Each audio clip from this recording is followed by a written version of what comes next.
Okay. Kevin's coming.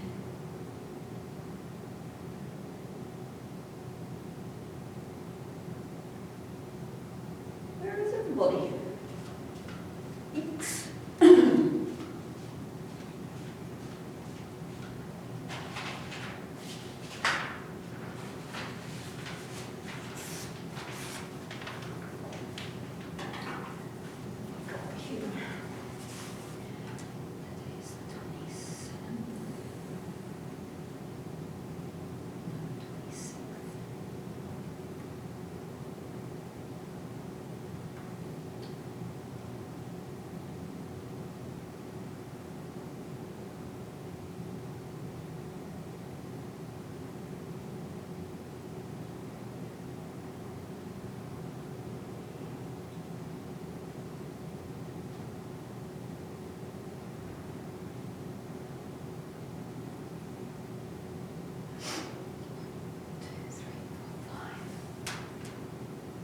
Okay.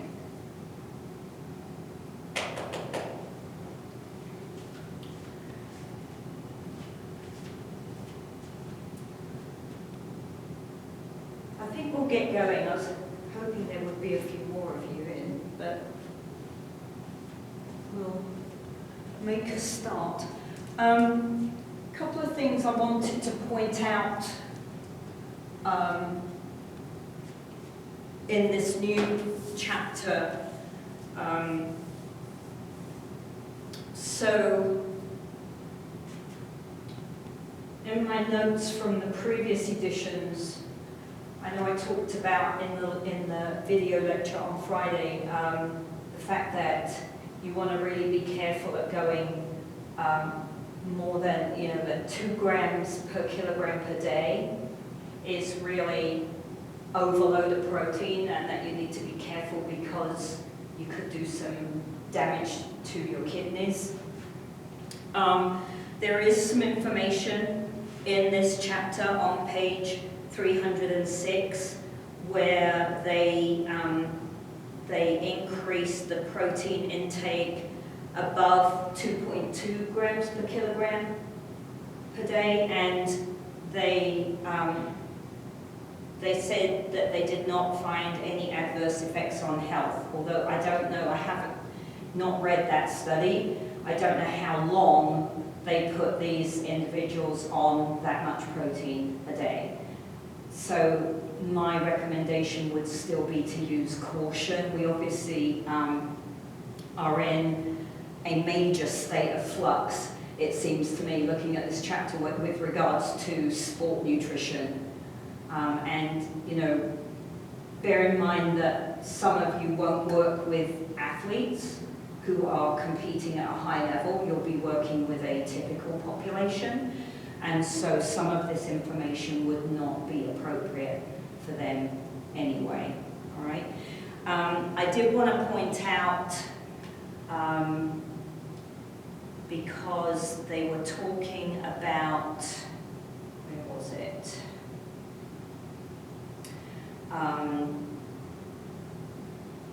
High protein diets typically contain anything above the recommended 35% of your diet. And so if you're going above that 35%, then that extra percentage has to come from somewhere else. So it's either coming from fats or from carbs. So what happens quite often, if you have a diet that's very high in protein, it means that you're low in fats and carbs, and those are the 2 substances that we use for energy. Okay, so that's another thing to be a little bit wary of. If you're just jumping in and trying a diet because you've seen it, right? Really make sure that you're doing your research and your background work, because we don't use protein for energy very often. And even if we have a high protein diet and we switch our metabolism a little bit, it's not going to be enough to make up for the low carbs and the low fat intake, right? So it says a high protein diet should include adequate levels of energy intake as well as essential nutrients. High protein diets that also decrease carbs and decrease dietary fat often prove to be challenging as the majority of energy needs are met through those substrates. Okay, so there is a lot of new info, I think, on high protein diets, and it's obviously something we're going to learn a lot more. They're talking about ketosis here, and then again in the high fat diet area. I have not had a chance to get up to speed on the ketosis information. That's not something I know anything about, and there's a nice lot of information in this chapter on it, and I have not had the time to read. I've read it quickly, but I don't understand it, to be honest. I need to go back and read it very slowly and pull some of the references so that I can actually understand the mechanics behind how it works. Okay, so we can have maybe a chat about that as we get into the fat information. Oh, poop, I forgot to bring up that last protein slide. Sorry, where is it?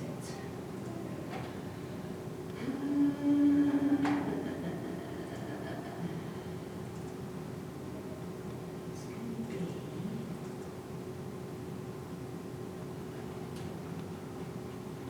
Oh, is it there? Where is it?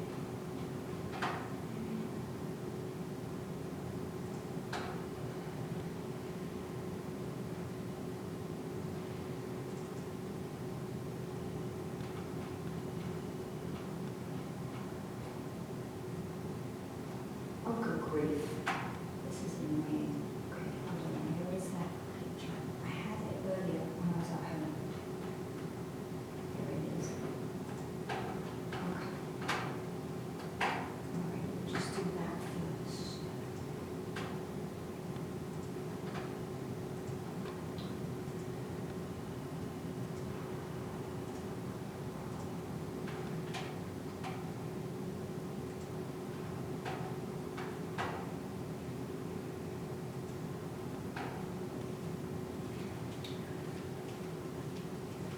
Okay, this was the last little bit of information that I had on the protein info, and this was, I think, new in the last edition. So this is relatively recent idea that if you're in a situation, so if you're a competitive athlete, I don't think that a recreational person needs to worry about mixing their proteins and taking protein shakes and things. But if you're a competitive athlete and you're looking at these protein shakes, one of the interesting things that they brought up is that now instead of just taking the one type of powder and making your protein shake, now they're starting to mix the proteins within a shake, which probably means for some people they need to be a bit careful because there's some items that people have some intolerance to. But when you're looking at this graph, so you can see instead of just having amino acids available for muscle repair for an hour or so, we can extend it up to 3 hours worth of additional amino acids that can be used to mend the tissue that you've damaged during the training session. So the blue line here would be, let me find this. The blue line is free amino acids and protein isolates. And the red line is the whey protein. Yes. So the red line is the whey protein. And then the green line is soy protein. And the purple line is casein protein. So by combining them, it just gives you this additional amino acids in the bloodstream that we can utilize for repair. So the idea is that it would benefit recovery. Okay?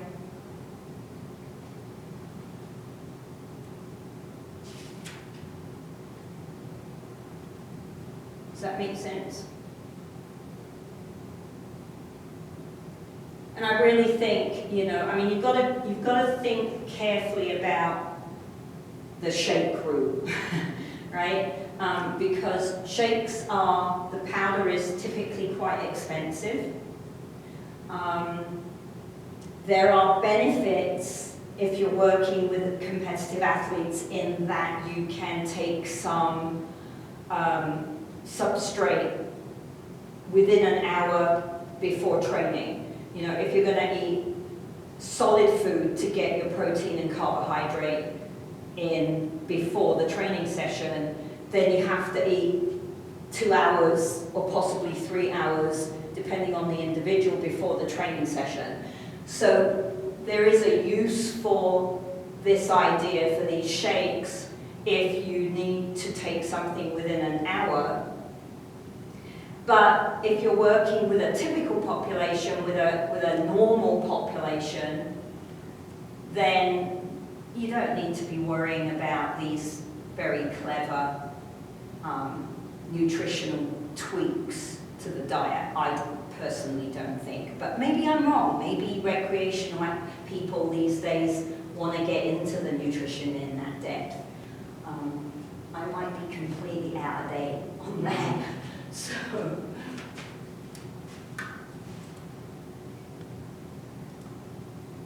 all right, so on with our third group, our third substrate group, which is triglycerides. So remember, we've got 6 food groups because they include water. So number 3 is triglycerides, so our lipids or our fats. Right? The recommendation is that this is less than 30% of your total calorie intake, which means less than 65 grams per day if you're going with the weight idea. Triglycerides are very high in calories, so where proteins and carbs are just 4 kilocalories per gram, triglycerides are 9 kilocalories per gram, so over double the amount of energy available in a triglyceride molecule than in a protein or a carbohydrate. Okay? They have a very high carbon content, which means that, you know, remember our Krebs cycle, right? The carbon content dictates acetylcholines and how many cycles we can get of our Krebs cycle, and therefore passing off hydrogen to the electron transport chain, and how much ATP we can get from that ETS, okay? They are a valuable source of potential energy, but remember way back at the beginning of the semester we looked at a graph where we were looking at how many calories are stored in the body as fat and carbohydrate, and the information under the table told us that this was actually a very lean individual, and we had a huge number of like 70,000 or something calories stored as fat in someone that was only 12% body fat, right? So we've got plenty of it stored at all times, which means that we do have to be a little bit careful. Although it's a good energy source, you know, we don't want to put on weight. That doesn't help. We don't want to see increases in blood pressure or CV risk, right? Cardiovascular risk. We know triglyceride is the storage form of fats, so those adipose cells store fat, and then we also get some fatty streaks in the muscle tissue. Okay? And the triglyceride, when the triglyceride is broken down and released, we have a nice ASE and ACE, an enzyme, that facilitates that breakdown. So lipase is an enzyme that's found in adipose cells and in muscle fibers, in muscle cells. And it facilitates triglyceride has a glycerol and fatty acids, and it removes the fatty acids, or it facilitates removal of the fatty acids. And those free fatty acids are then dumped into the bloodstream, and they're the things that we use for energy production, right? Not the triglyceride. It's the free fatty acids, right? And the fatty acids are used, remember, predominantly for metabolism when we are at rest, and low to moderate intensity exercise of long duration, right? Remember our crossover graphs, and we've got to get 20 minutes or more into the exercise before we can start using, right? Because it takes a long time to do all this and break them down and get them into the bloodstream because they're big molecules. So if I'm only exercising for 15, 20 minutes, and that's all the time I've got, I'm not going to be really accessing stored fats as an energy source. I'm going to be using carbohydrate. Okay? So you've got to start thinking, you've got to start building the picture using lots of pieces of the puzzle. Okay?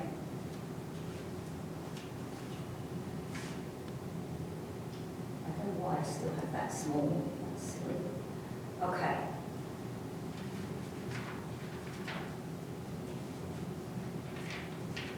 So looking at disease risk with fats, and again there's a lot of controversy over this. Everything in nutrition at the moment seems to be controversial. There doesn't seem to be any agreement across the board. We have a bimodal split of types of fats. The one group is unsaturated, the other group is saturated. You'll often get the impression when you're reading articles or books or things in the media that unsaturated fats are good, right? Doesn't mean it's okay to eat piles of them, though, right?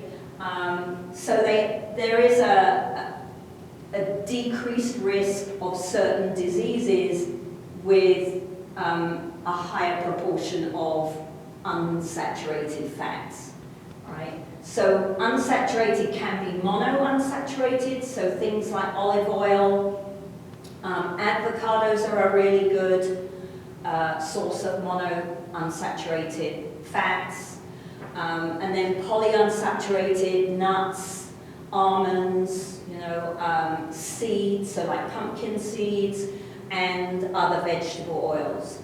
And omega-3 and omega-6 fatty acids are polyunsaturated, and they're also not made in the body. So they're important to make sure that you have those in your diet. Again, there's some disagreement over the impact that they have on cardiovascular disease, but there's research that says we see decreases in blood pressure, blood clots. From an athletic point of view, there's some research that indicates that these omega fatty acids, particularly omega-3, are beneficial for recovery. So they would be, a good source of fat for an athlete. Things like sunflower oils, soy oils, and fatty fish, so salmon, trout, those kinds of fishes are very good and high in omega-3 and omega-6. Let's see. Then saturated fats are labeled bad fats, But it's not that they're bad, they don't show the health benefits, at least typically they're not promoted as having health benefits, but they're not bad unless you eat a ton of them, right? The good fats wouldn't be good if you ate 80% of your diet of fats, right? The recommendation on the American Heart Association is that if you go back, the recommendation for fats is 30% or less of your diet, and you want 10% or less to be saturated, okay? So saturated fats are typically found in animal food sources, and so part of the argument comes from the beef producers, because obviously if the American Heart Association and the CDC and people are saying, you know, limit your red meat intake, that's going to impact their income. And they're not too happy about that because apparently they don't have enough already. So, you know, they fight back and say, well, it isn't red meat that's the problem. And it may not be red meat that's the problem. It could be the fats that are in the meat. So if you cut the fats out, but then they don't taste as good, right? The best steak on the grill is the one that's got some marbling in it, okay? I highlighted these last 2 points because they are not on the new set of slides for the new textbook. And so I wanted to make it clear that the research is definitely equivocal at the moment about whether or not saturated fats increase this risk, right? But still the recommendation right now is that we should limit our intake of animal fats and replace those with unsaturated fats. So to use tofu in a stir fry, or to use chicken and turkey, which are low in saturated fats. Eat more fish, although if you're, you know, everything contradicts, because we say eat more fish, and then you watch a program about plastics in the ocean, and people who are catching the fish are causing a lot of trouble with netting and, you know, plastic netting and things in the ocean. So what do? Right? You have to weigh up the things that are important to you. So yeah, the studies on saturated fat are tricky to run because it might not be, as I said, it might not be the red meat itself. It could be the marbling that increases cancer risk. It's very important to note, though, when you look at fats, that there's a range and there's a lower end of the range. Don't go below that low, you know, when you look at these diets, if the fat content of these diets is below the bottom of the range that has been recommended by the health experts, that can be equally unhealthy, right? You can be too low in fat. So for example, the chapter talks about the fact that our hormones have a fat element to them. So testosterone in people who eat very low fat diets can be 10 to 15 or 10 to 20% lower than normal, right? Well, testosterone is linked with muscle synthesis, right? Protein synthesis. So if I'm trying to be athletic and keep my muscles strong and possibly even build muscle, and I'm eating a very low-fat diet, then that could be a contradiction because that low fat could be decreasing my testosterone levels. Okay, so again, the recommendation for athletes is that you've got to meet the the range. Strength athletes should be looking at anywhere from 15 to 20% of their diet being fats, including saturated fats. You don't want to cut fats out, right? That's not the way to go.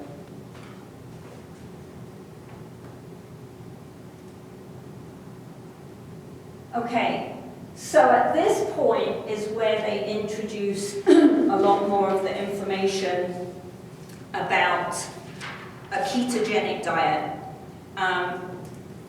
Just so you know, there is a whole page, expert view, on page 314 on ketogenic diets and how to formulate a ketogenic diet.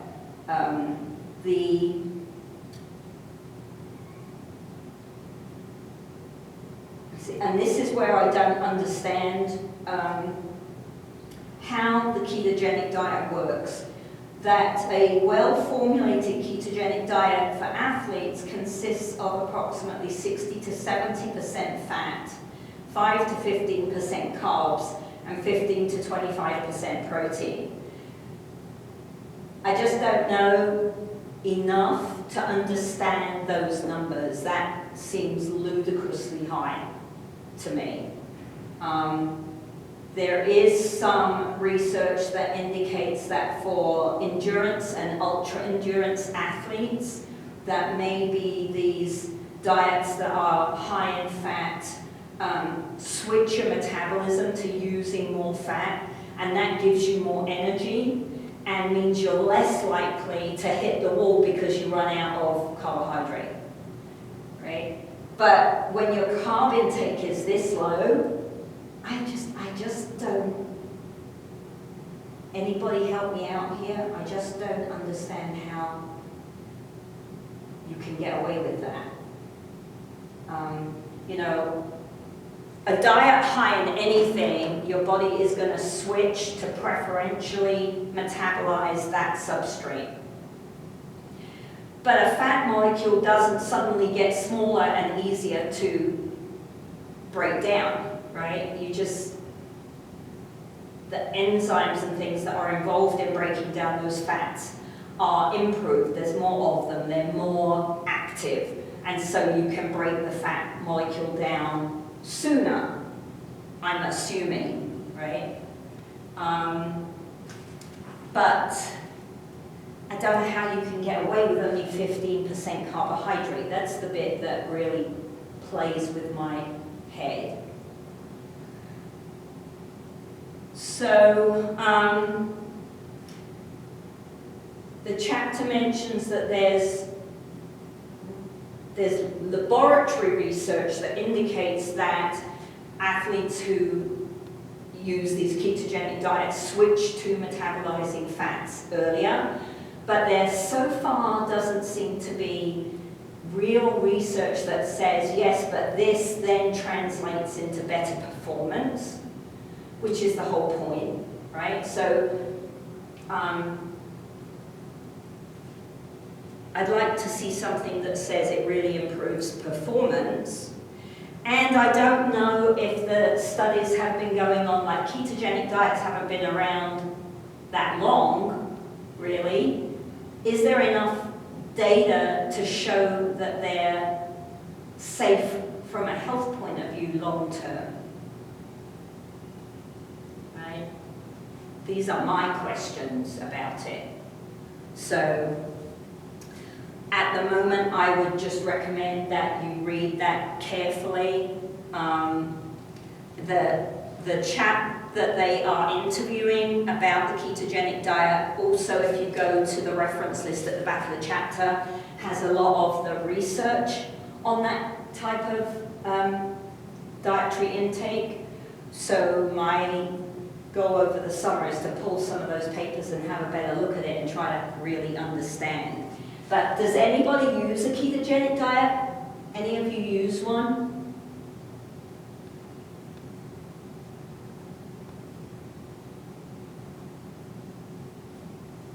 No?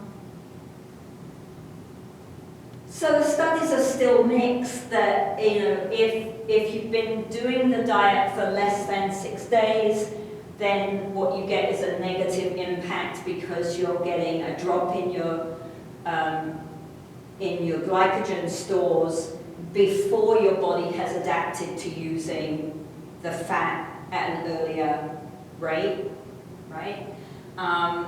Also on high intensity exercise, again, because your carb stores are so low.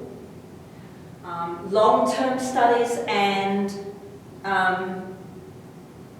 they talk about athletes who've been taking these diets for more than 6 months. So that'll be interesting. And how are they managing that? Because I've known a few people try a ketogenic diet because they're overweight, not because they're athletes. And there's literature that suggests this is a good way to lose weight as well as from an athletic point of view.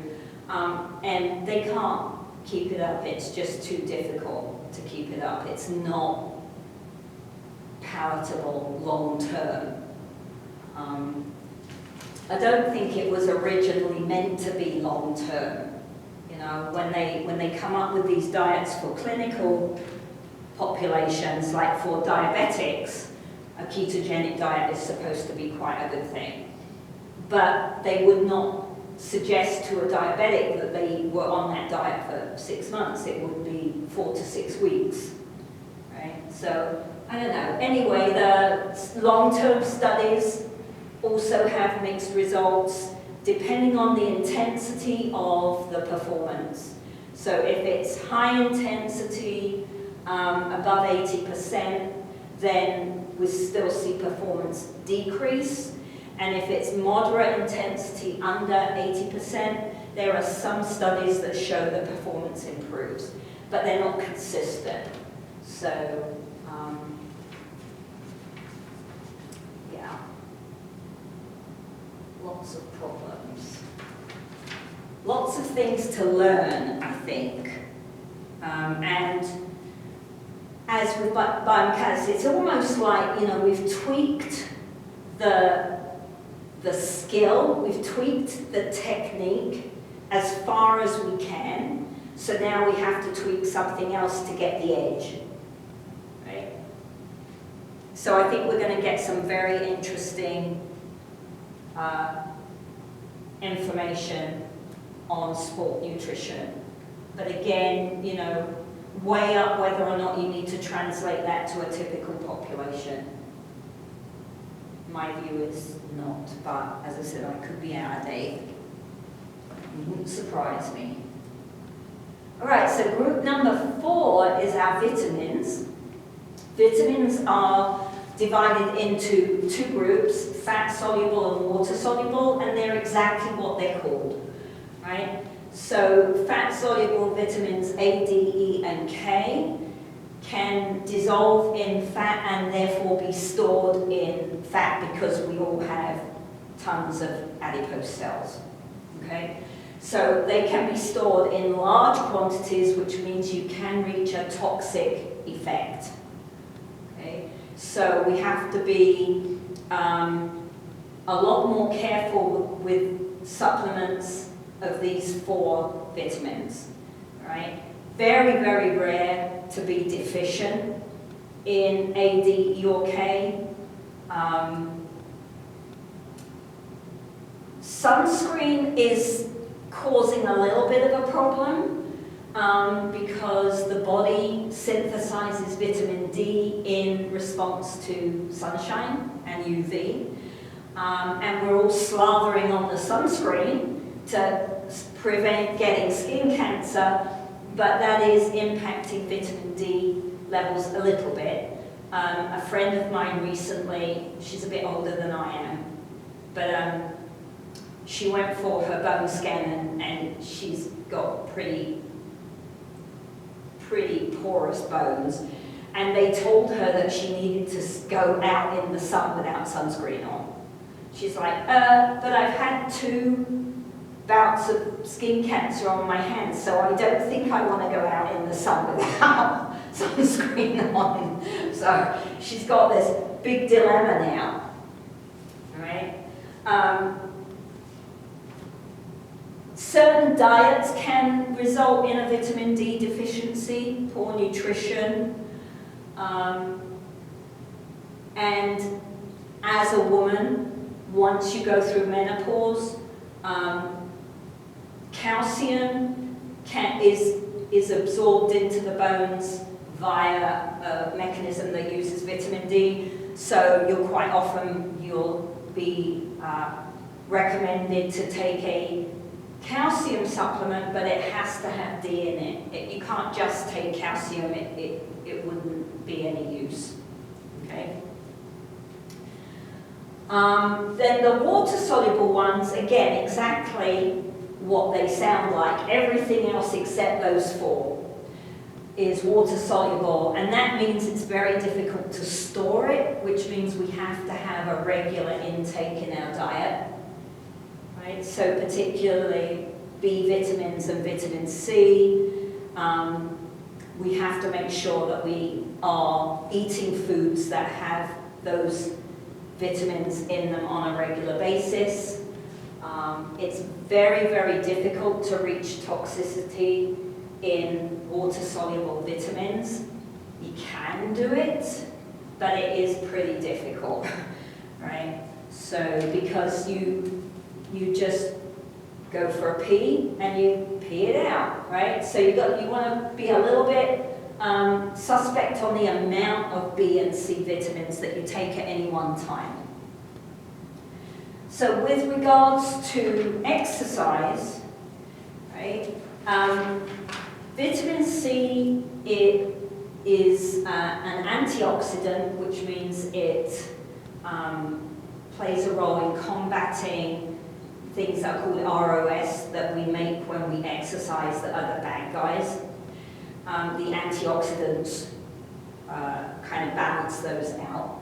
It also plays a role in immune function, so moderate stress and exercise supports immune function. Extreme exercise or very, very long duration bouts of exercise suppress immune function, can be as long as 1 to 2 weeks. So like some people that do these ultra marathons or ultra endurance events can suppress their immune system for up to 2 weeks. Okay. Vitamin C deficiency in athletes often results in getting upper respiratory tract infections, so like colds or bronchitis, especially during the initial rest period. So at the end of the training session or the end of the race, you've got several hours where you're really susceptible to picking up these viral infections if you're vitamin C deficient.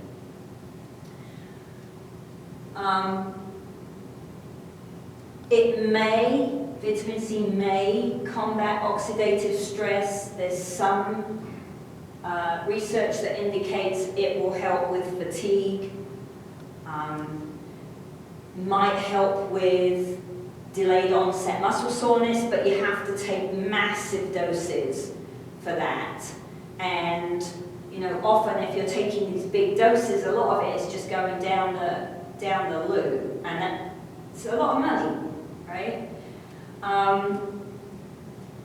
Deficiency in vitamin C can be caused by a couple of different things. So, like if you're an athlete and you get injured and you have to have surgery, then taking vitamin C supplements is a good idea because you're likely to be deficient. Or if you've had a fever, right? If you get sick and you run a high fever for a few days. Smoking can cause deficiency in vitamin C, but we know that none of you smoke because we know that's not good for you. Oral contraceptives, so for the girls, if you're taking oral contraceptives, it's possible that a vitamin C supplement might be a good idea. Something to check with your gynae nurse next time you go in.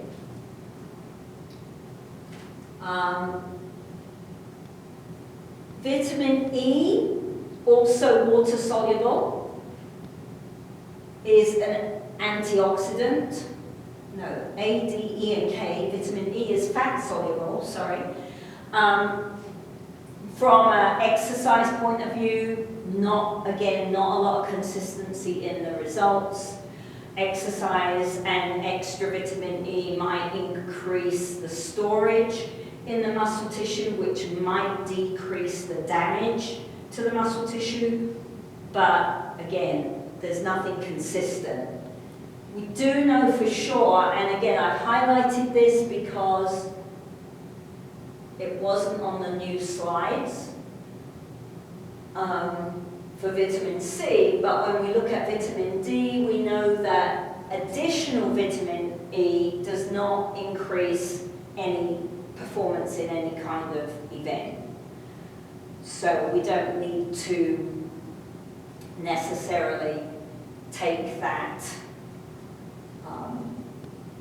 take more than we need, right? It's important to look at what's the recommended daily dose. Do I need extra, right? Why would I need extra? So for example, if I don't eat enough fresh fruits and vegetables, maybe I need a multivitamin, right? But if I eat a lot of fresh fruits and vegetables, or frozen fruits and vegetables, because they're often fresher, which is a bit of a misnomer, but the stuff that's on the shelf in the shop, you got to look, where does it come from? If it's not local, if you go to the farmer's market, you're well off. But if you're buying at a store, how long has it been on the shelf? Where did it come from? So how long has it been picked? Because fresh fruits and vegetables lose their nutritional value over time, right? So sometimes it's often better to use frozen fruits and vegetables because they're frozen almost immediately after they're picked, and so they maintain their nutritional value, and occasionally they're cheaper, right, than the fresh stuff. So that's worth looking at.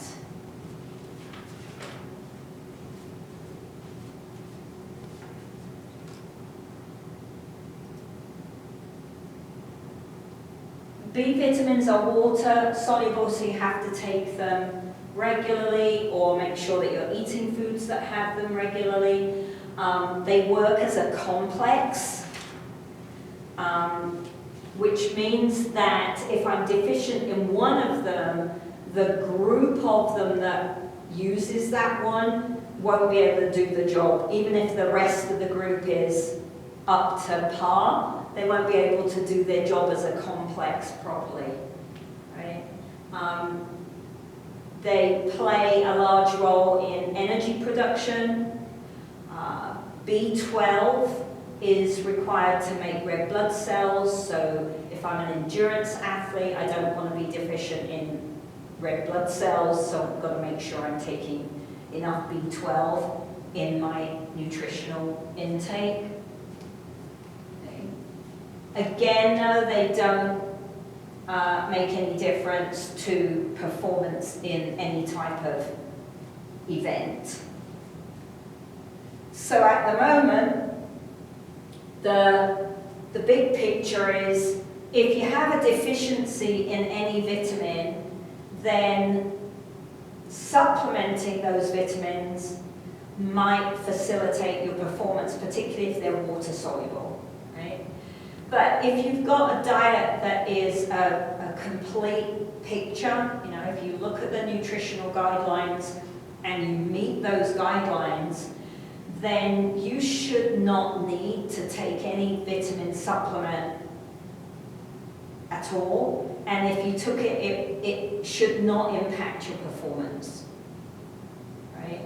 So, a lot of people are into mega dosing of everything. Like if this little bit of it is good for me, then more of it will be better for me. That isn't the case with vitamins at all.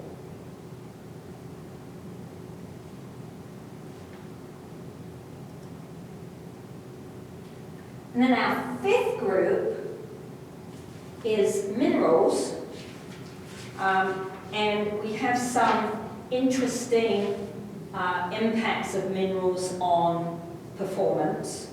So, for example, certain sports drinks will have minerals added to them, like sodium, potassium, magnesium. Calcium, we have a ton of calcium stored in our body and our bones. But if we're deficient in calcium in our diet, then that can lead to, because remember back to our muscle contraction, and the fact that for muscle contraction to occur, we have to have calcium available in the cytoplasm, right? So if I'm deficient in calcium in my diet, my body is not going to remove calcium from muscle tissues. I have to be able to move. So it's going to leach calcium from the bones. So if I'm deficient, then we can see a drop in bone mass, which is not a good idea, because then that leads to osteopenia, and osteopenia is stage 1 of osteoporosis. Okay. The older we get, particularly if we're female, the more risk we're at for osteoporosis. So we have to make sure that we have an adequate supply of calcium and vitamin D, remember. Typically, supplements above recommended amounts aren't any better for performance, but this idea of osteoporosis is huge because we want to maintain bone health as we get older.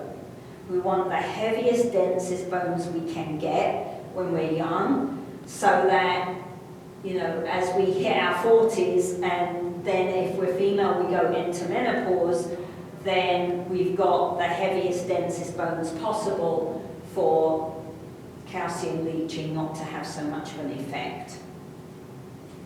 Right? It is the most abundant mineral in the human body. So, you know, it's not like we're going to run out of it completely, but having osteoporosis puts you at much, much higher risk for spinal fractures are typical, hip fractures, wrist fractures, right? So I don't want any of those if I'm a hiker, right? Let alone if I'm an athlete. Okay. Iron is the really interesting one, I think, from an athletic point of view, from a movement point of view. Because iron is, remember, plays a large role in the transport of oxygen. So for the hemoglobin to pick up that oxygen in the red blood cell, there has to be iron available, right? So if we're deficient in iron, then we become deficient in oxygen, okay?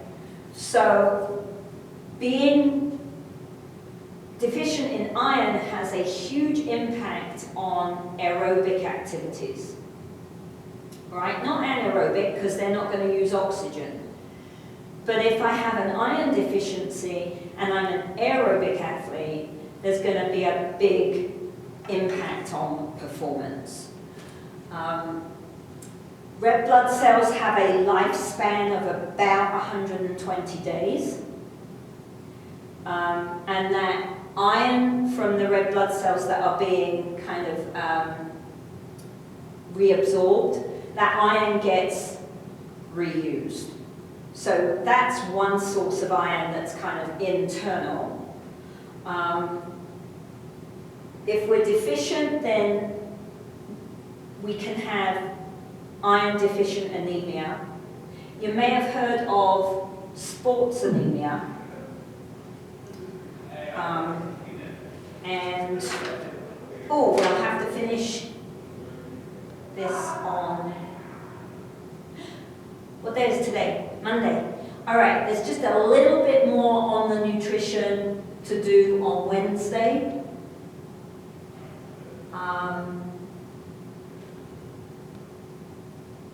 Yeah, not very much more. A little bit more on iron and anemia, and then a little bit on some sports meals. Yeah. Questions? I didn't realize how late it was, sorry. With it, I haven't got Ryan in here, so I haven't got him waving at me going, watch the time.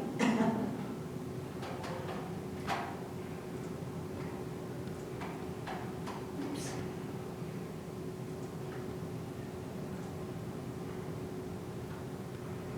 Questions?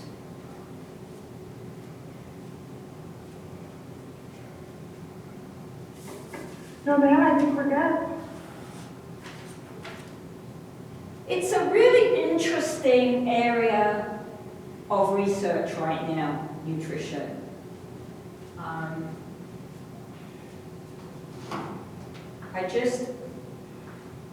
As I said, I'm not sure how much of the depth of it, unless you're going to work with competitive athletes.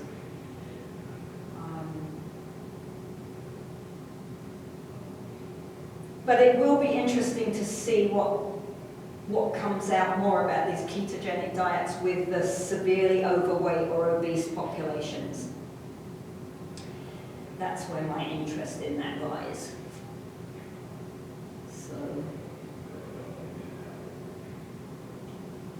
Okay. So Wednesday, we'll just do the last little bit of information there. And then I'm going to send out an email this afternoon because we don't have time to do the next chapter, which is on fluids and electrolytes, and the information on diabetics and a couple of other populations for training and exercise prescription. And so I'm going to send out an email. I want you guys to let me know what your preference is. Would you prefer to do the fluid and electrolytes, or would you prefer to do the diabetics and the other populations? Okay, so look for that email. Let me know so that I know what to prep for Wednesday. All right?